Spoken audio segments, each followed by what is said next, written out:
মাননীয় সভাপতি, বহুমুখী সংকটে জর্জরিত বর্তমান বিশ্বে যুদ্ধ এবং সংঘাতের ফলে ব্যাপক ভিত্তিতে মানুষের অধিকার খর্ব হচ্ছে। বিশ্ববাসীর উদ্বেগ এবং নিন্দা সত্ত্বেও গাজায় গণহত্যা থামছে না।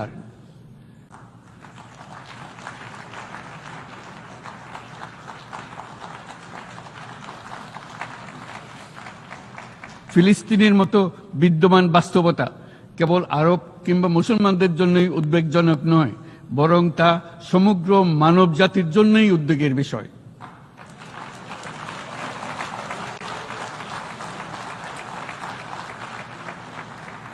একজন মানুষ হিসেবে প্রত্যেক ফিলিস্তিনির জীবন অমূল্য।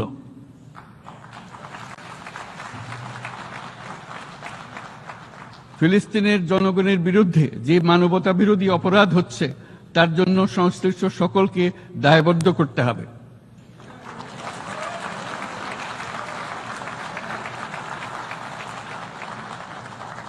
ফিলিস্তিনের জনগণের উপর চলমান নৃশংসতা, বিশেষত নারী এবং শিশুদের সাথে প্রতিনিয়ত যে নিষ্ঠুরতা বিশ্ব দেখাচ্ছে, তা থেকে নিস্তারের জন্য বাংলাদেশ অনতিবিলম্বে সম্পূর্ণ যুদ্ধবিরতির আহ্বান জানাচ্ছে।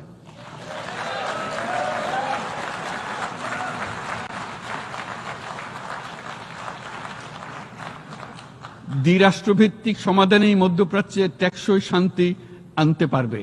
তাই জাতিসংঘ সহ আন্তর্জাতিক সম্প্রদায়ের সকলকে এর বাস্তবায়নের জন্য এখনই উদ্যোগ নিতে আহ্বান জানাচ্ছি।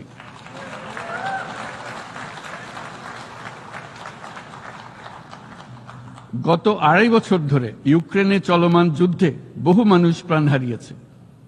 এই যুদ্ধের প্রভাব সর্বব্যাপী, এমনকি বাংলাদেশের অর্থনীতিতেও এর নেতিবাচক প্রভাব আমরা অনুভব করছি।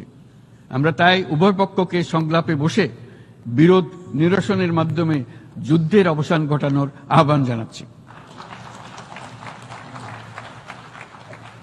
মাননীয় সভাপতি, বাংলাদেশ গত 7 বছর যাবৎ মায়ানমার হতে আগত 12 লাখেরও বেশি রোহিঙ্গাদের মানবিক কারণে আশ্রয় দিয়ে আসছে।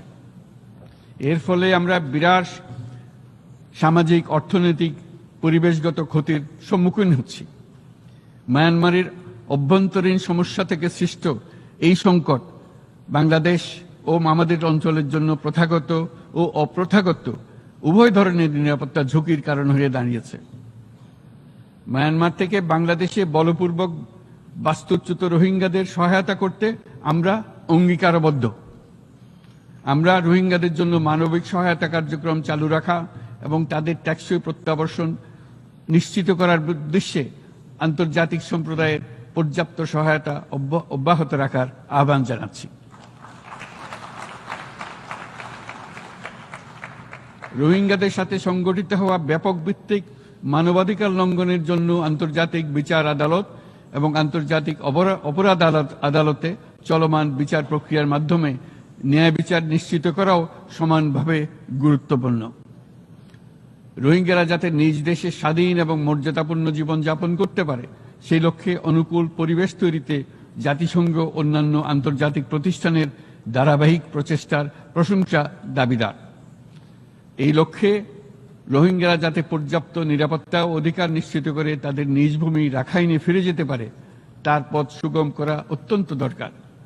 মায়ানমারে প্রতিনিয়ত পরিবর্তনশীল অবস্থা বিবেচনা রেখে বাংলাদেশ আন্তর্জাতিক সম্প্রদায়ের সাথে একযোগে রোহিঙ্গাদের নিজ দেশে মর্যাদাপূর্ণ টেকসই প্রত্যাবর্তনের জন্য পরিবেশ সৃষ্টিতে কাজ করতে প্রস্তুত।